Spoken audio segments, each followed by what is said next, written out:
Tallinna linnapea kandidaati esitles Isamaa täna. Käed olid löödud nädal tagasi. Pean Isamaa parteid täna juhtivaks poliitiliseks jõuks Eestis. Isamaa parteil on väga suur vastutus, sellepärast et ootused on seatud just nimelt Isamaa erakonnale, et Eestis saaks toimuda muudatused, mis viiksid näiteks meie majanduse kasvule.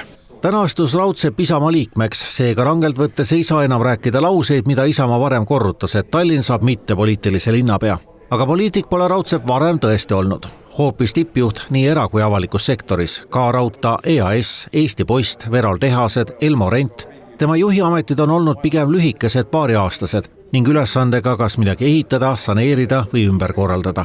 Viimased 2 aastat, alates 2023. aasta maist, on ta juhtinud Konjunktuuriinstituuti. Peeter Raudseppal on tugev juhtimiskogemus, ta on professionaal, elukogenud inimene ja teiseks, mis on väga vajalik, ka tänases Konjunktuuriinstituudi direktori ametis, on tal niisugune terviklik käsitlus ja ülevaade meie majanduse probleemidest. Meie majandus on seisakus. Ja loomulikult majandusinimesena, rahandusinimesena ta teab väga palju majandusest ja kuidas me peaksime ka tänases olukorras käituma, et majandust elavdada, et inimestele ju võrdub see päeva lõpuks sellega, et tuleb rohkem leiba laua peale. Raudsepp asub ametisse linnapeana Eestis esmakordses rollis.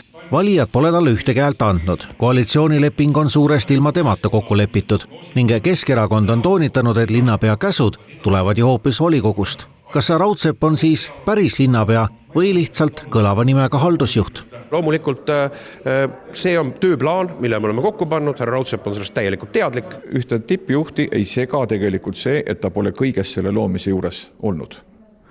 See pole alati kõiges vajalik. Me saame piisavalt palju anda, me saame tööd teha selleks, et see leping saaks sisustatud, see saaks ellu viidud. Koalitsioonilepet lugedes paistab, et talle oli see meelepärane ja kui oli küsimusi, ta sai oma panuse anda, aga midagi vastukarva ei paistnud talle sellest olevat, mida kokku on lepitud.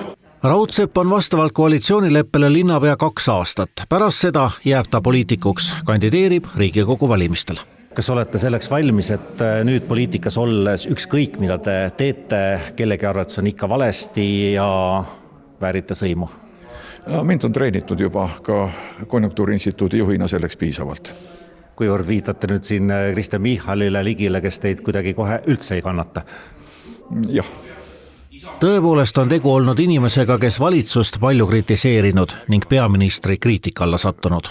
Turgu väiksemaks rääkida, majanduses ebakindlust tekitada ei saa olla eesmärk ja seda enam veel, kui Konjunktuuriinstituut tunnistan, et olen nii vana, et mäletan seda aega, kui seal oli veel kadunud Leev Kuum ja Marje Josing, pigem otsisid alati seda Pirni koridori lõpus, mitte ei rääkinud majanduse jaoks turgu väiksemaks. Mina valitsuse pressikonverentsidel ei käi, aga konjunktuuriuuringule vastavad siis umbes 1000 tarbijat, nii et meil on selline paneel, või valim, kes siis hindavad oma majanduslikku olukorda ja niimoodi on see hinnang antud.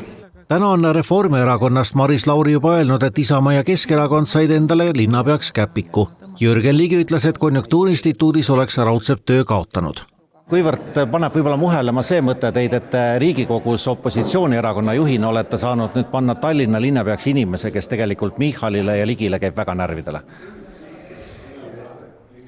Kuulge, ma küsin teilt ausalt, mis Eestis ei käi Michalile ja Ligile närvidele? Volikogu juhiks saab esimeseks 8 aastaks Keskerakonna esimees Mihhail Kõlvart. Abilinnapeade jaotus avaldatakse esmaspäeval.